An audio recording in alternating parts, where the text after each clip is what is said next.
Herzlich willkommen zu einem neuen Video. Heute zeige ich euch ein weiteres schnelles Plätzchenrezept und zwar backen wir heute Engelsaugen dekoriert mit Mandelkrokant. Dafür als erstes alle Zutaten in eine große Rührschüssel geben, 250 Gramm Mehl, 60 Gramm Puderzucker, 150 Gramm Butter in kleine Stücke geschnitten, 2 Eigelb, ein Päckchen Vanillezucker, eine Prise Salz und den Abrieb einer unbehandelten Bio-Zitrone. Alle Zutaten anschließend für 2 bis 3 Minuten mit den Händen zu einem glatten Teig verkneten. Sollte der Teig noch etwas klebrig sein, einfach noch etwas Mehl dazugeben und weiter kneten, bis sich alle Zutaten gleichmäßig verteilt haben und ein glatter Teig daraus entstanden ist.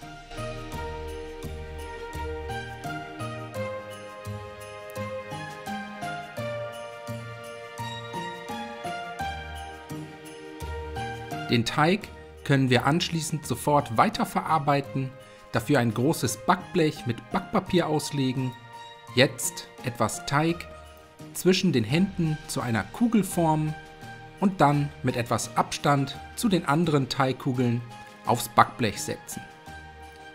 Danach in jedes Teigbällchen eine kleine Mulde bzw. Vertiefung drücken, das geht beispielsweise mit einem Löffelrücken. Alternativ funktioniert das Ganze auch mit einem Finger ganz gut.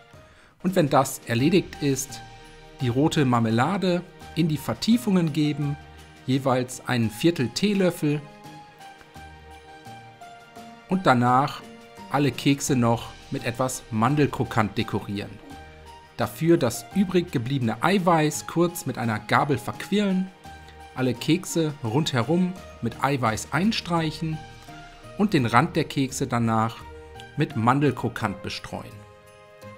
Alternativ zum Krokant könnt ihr hier auch gehackte Nüsse oder gehackte Mandeln verwenden.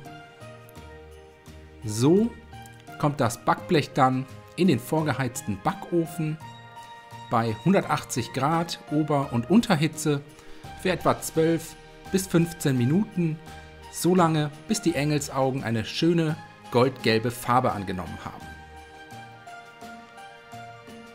So sehen die fertigen Kekse dann aus. Ich hoffe, euch hat das Video gefallen. Ich wünsche euch schon mal viel Spaß beim Nachbacken. Bis zum nächsten Mal.